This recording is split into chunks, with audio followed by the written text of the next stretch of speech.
Hey guys, and welcome back to another YouTube video. In this video I'll be going through the Brisbane vs St Kilda game, going through how Rowan Marshall absolutely dominated this game, 1-3-2. I mean, pretty happy that I ended up getting the right VC, because Marshall would have been my VC and I would have missed out on 14 more points because of, I guess, scheduling, etc. But yeah, he still pulled out an absolute monster score and ended up being the top scorer with 24 touches, 7 marks, 5 tackles and 27 hitouts. So yeah, absolute huge effort from him. And then Zorko from Brisbane actually had a really good game.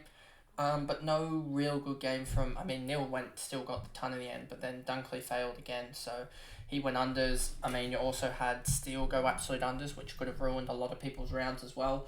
But yeah, an overall pretty good game this was for me. I mean, a little bit unders with Dunkley and Steele, but it wasn't too bad since those are so highly owned.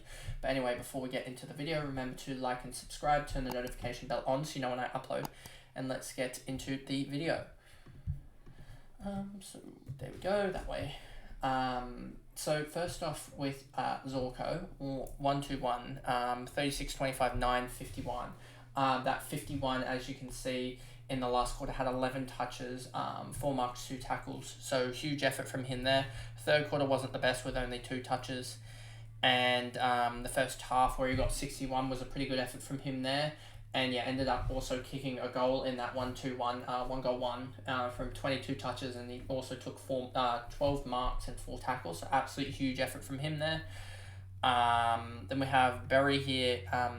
He got up to 118 in the end with a huge last quarter again. The Brisbane Lions coming up big in the last. He had 8 touches, 3 marks, 2 tackles in the last, and also a free kick, it looks like, as well. 2 free kicks in the last as well from tackles, it looks like, or no, one holding the ball, I'm guessing, and one just a free kick and a marking contest. I'm guessing that would be the case.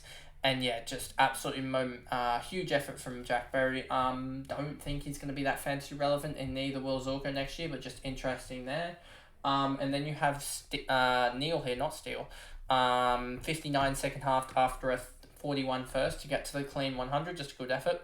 Kitty Coleman could be interesting next year if he comes back and is on fire. I mean, if we look at Coleman here, we look at Coleman, and we look back, and he played 20 games in the end, so was a little bit unders from what I expected him to do. I wouldn't be surprised if I look back at my Excel spreadsheet and I predicted him to go 85, because in the end almost 70 is a little bit unders from him.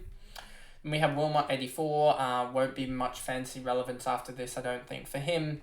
McInerney, 84, McCluggage, 84, Danaher, 84, Dunkley, 78, so he did not the best, and yeah, really hasn't, of the last couple of weeks, I think last 3 or 4 weeks, he hasn't really done anything. If we look, the last 4 weeks he's gone and only put up, 142, 244, 242 plus 80, 322 in the last 4, so 80.5, 80.5, so yeah, nothing extravagant from Dunkley, and again, just a lot unders by like 25 on his usual. Rayno, Cameron, Andrews, Fletcher will be interesting next year. I do think he could be good, but also you do have him. Ashcroft will be back, I think, halfway through or like a third of the way through the season. You've also got, obviously, Neil, you've got Berry, you've got Dunkley in that midfield. You've got 5 there, plus McCluggage, plus even Lyons, potentially. I don't know what they'll do with him, so that's already 7 in there.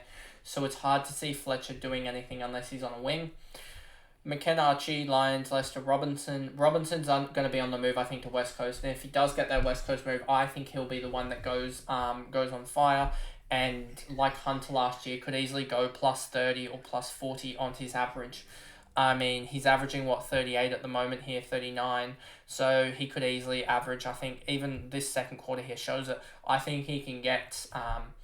I think he can average 75, 80, and that will be crucial in the early part of the season. If you get someone, Robinson, I don't know if he has any, no, he won't, because I thought he might get a little bit knocked down his average, but no, he won't, because he's played the 10 games minimum needed. So there's that. I'm just actually now thinking about with Grundy's played 17, that's right. It was 6 the year before, that's why he was That's why he was underpriced a little bit, and well, still overpriced considering his role, but underpriced for full-time ruckman. And then no one else here really for Brisbane. Then we move over to St Kilda, and yeah, that Marshall was just the ridiculous game from Marshall in the end. If we look at it, 24 disposals, 17 kicks, 7 handballs, 7 marks, 5 tackles. Obviously no goals. A lot of time in the defensive half. Just looking at here, just an absolute ridiculous game from him. Gonna probably be the second or third best ruckman this year. In terms of all Australian, but he's just been really he's the ruckman that St Kilda need. Sinclair 103, absolutely huge, 41 point last, and he ended up with 30 disposals, 21 kicks, 9 handballs, 7 marks, no tackles. So he got himself a ton off no tackles. Is quite ridiculous output, and yeah, just doing what he needs to do. Honestly, Brad Crouch a little bit unders on 91. Just that first quarter just killed him. If he'd had a 15-point first, 20-point first, that's a 105 or something, 100, 105.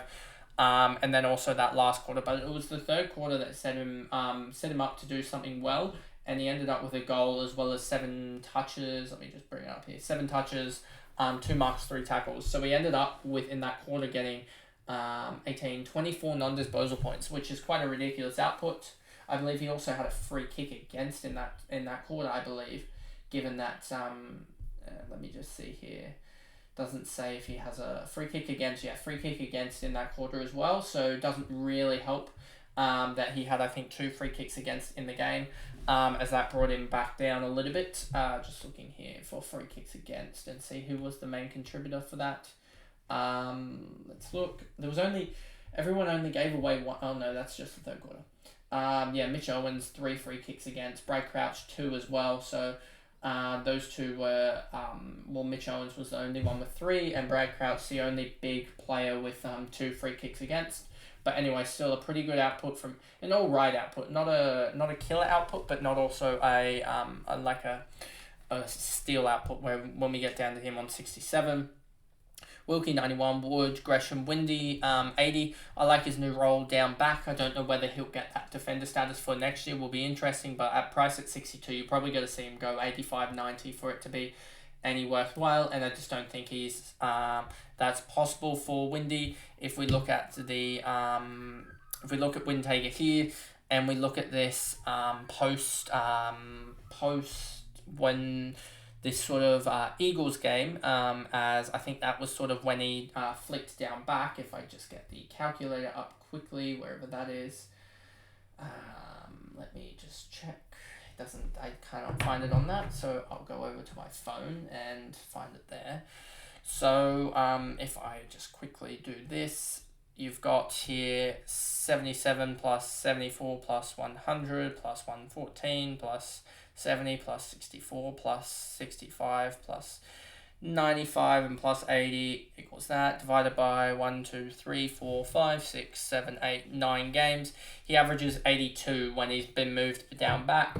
If he's moved down back more permanently next year, you probably could see him average another sort of 5 or 10 on that. So that's 90, so that brings him close to 25 unders. So he could be in the conversation, but I don't know if he holds that role anyway. Owens, Wanganeen, Malira, Webster, Butler, and then Steele 67, just way unders. And will be interesting next year to see with Steele, he's in my team anyway, so here we go. 98, price at 98 now, so will be interesting to see if he actually is a go or not, or whether people just decide not to go for him because, it isn't, he failed, I guess.